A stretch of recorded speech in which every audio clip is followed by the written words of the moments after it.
नमस्कार दोस्तों, आप सभी का स्वागत है। दोस्तों, आज की इस कहानी के जरिए में मन को वश में करने के लिए क्या करें, बुद्ध की कहानी शेयर करके आपको बताने वाले हैं कि आप मन को वश में करने के लिए क्या कर सकते हैं।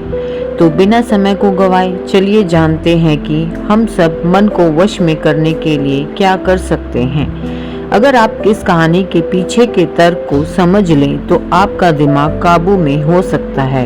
जब मैंने पहली बार यह कहानी पढ़ी तो मुझे इसका तर्क समझ में नहीं आया, लेकिन इसकी भावना प्रेरणादायक है। एक बार महात्मा बुद्ध किसी नगर से गुजर रहे थे। बुद्ध की नज़र एक कपड़ा व्यापारी पर पड़ी जो उदास और निराश दिख रहा था।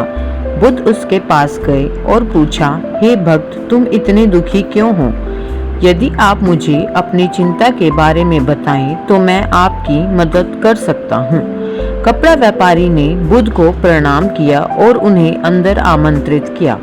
व्यापारी ने कहा कि जब से मेरी पत्नी की मृत्यु हुई है तब से मेरे छोटे बेटे की देखभाल के लिए घर पर कोई नहीं है, इसीलिए मैं हमेशा उसे अपनी दुकान पर लाता हूँ, लेकिन वह मेरी दुकान पर आने वाले हर ग्राहक की पगड़ी उतार देता है और कभी-कभी उनका बैग उठाकर बाहर फेंक देता है। मैंने डांटा, बहुत समझाने की कोशिश की, लेकिन वह नहीं समझा। उसकी हरकतों से मेरे सभी ग्राहक अपमानित महसूस करते हैं और वापस चले जाते हैं। बुद्ध ने कहा, मैं तुम्हारी मदद कर सकता हूँ, लेकिन तुम मुझसे वादा करो कि तुम मेरे किसी भी काम में हस्तक्षेप नहीं करोगे, ना ही कोई सवाल पूछोगे। व्यापारी बुद्ध से एक वादा करता है। अगले दिन बुद्ध पगड़ी पहनकर आए और ग्राहक की तरह बैठे। व्यापारी के बेटे ने आकर बुद्ध की पगड़ी उछाल दी। महात्मा बुद्ध मुस्कुराए और बोले, बहुत अच्छा, जाओ और वह पगड़ी वापस ले आओ। वह बच्चा दौड़कर पगड़ी ले आया और बुद्ध को दे दी। अगले दिन बुद्ध एक कुल्हाड़ी और लाठी लेकर आए। लड़के ने फिर पगड़ी उछाली। बुद्ध ने लड़के को एक कुल्हाड़ी और लकड़ी दी और कहा, जाओ इस लकड़ी को काटो। व्यापारी को थोड़ा डर था कि कहीं उसके बेटे को चोट ना लग जाए, लेकिन उन्हें अपना वादा याद था। 7 दिनों तक महात्मा बुद्ध कोई न कोई नया काम लेकर आते और लड़के से करवाते। जल्द ही लड़का भूल गया कि उसे किसी की पगड़ी उछालनी है। व्यापारी बहुत खुश हुआ और बुद्ध को धन्यवाद दिया।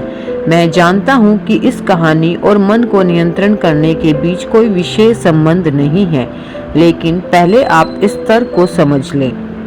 यदि हम अपने मन को अपने अनुसार कार्य नहीं कराएंगे तो मन अपने अनुसार कार्य करेगा।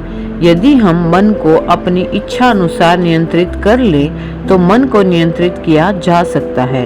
मन 2 तरह से काम कर सकता है। पहला, मन अपनी इच्छा अनुसार काम कर सकता है, या दूसरा, हम मन से अपनी इच्छा अनुसार काम करा सकते हैं।